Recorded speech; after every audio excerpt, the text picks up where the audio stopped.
So yesterday, I attempted to start the process to pre-apply for my state board exams.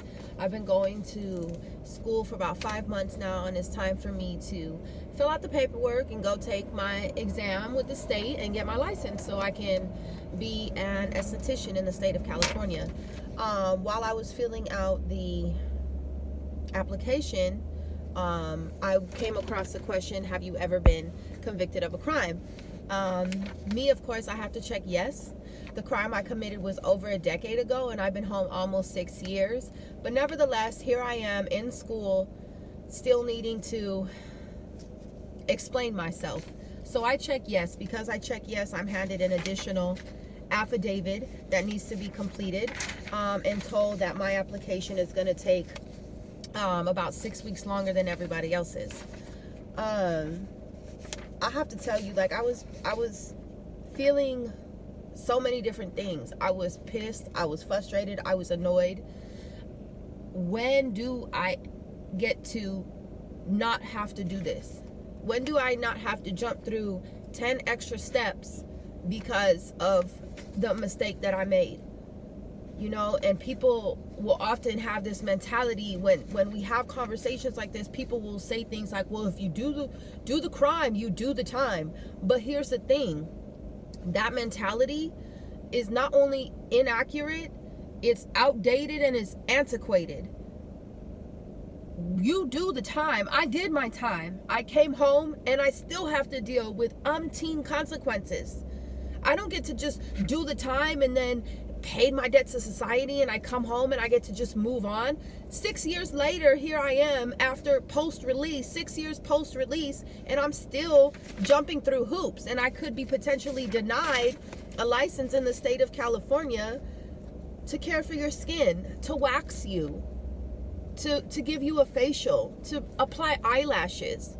Like, my future, the time that I've invested in school, everything hangs in the balance of whether you deem I'm fit for society or whether you deem that I'm remorseful for what I've done. You know, the questions on here, please, they ask you for all the information, the violation date, the code, probation, parole date, incarceration. They ask you for all this information, and then they ask you additional questions, details of crime.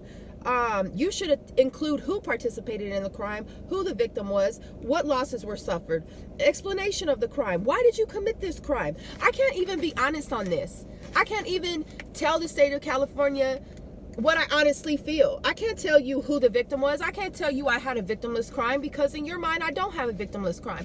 I can't tell you that I was indicted for selling drugs, but the United States government is the biggest drug pusher that there is. GlaxoSmithKline hasn't been indicted. Pfizer hasn't been indicted. Y'all only want to indict your people. You don't want to hold the corporations responsible. You don't want to hold your shareholders responsible. No, because that's your profit, right? That's your profit. So I can't be honest on here. Please explain why you committed this crime. I can't tell you I was sexually abused when I was 6 years old, and that greatly altered the trajectory of my life. And then I met a man and I was in an extremely abusive relationship and used to get my ass beat every day. And so I subsequently made some really bad decisions because I was high on drugs. Is that what you want me to tell you? What exactly do you want me to say on this? How honest do you want me to be? Are you going to reward my honesty? Are you going to want to look at this ugly truth with me? No, you don't. No, you don't. But 6 years later, you still want me to jump through hoops to be able to just function normally within society. You know, come home, assimilate to society, like that's the thing. You give us no tools on how to function while we're in there. And then when we come home, we have to face like 200,000 different barriers to assimilation. First of all, some of us didn't even possess the necessary skills to function properly before we went to prison. Then you put us in prison, bring us back out, and now we're supposed to function normally with even more trauma and less skills? Man. Anyway. So I'm going to fill out this paperwork. I'm going to fill out this application. And I'm going to remain optimistic that I will be able to go take my state exams and practice aesthetics in the state of California. with a felony, a non-violent felony. So, anywho, y'all wish me luck. I'll keep you posted. Feel free to share this video.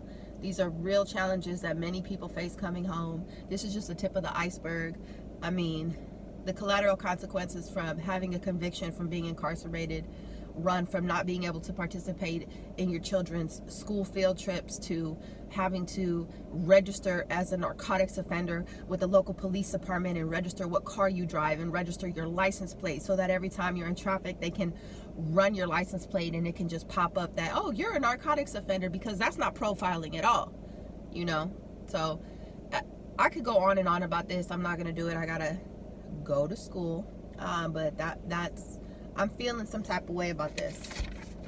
I'm feeling some type of way that you are never done paying. You are never done dealing with the consequences.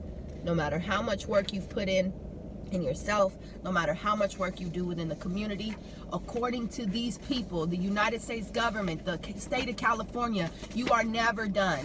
It's always something extra.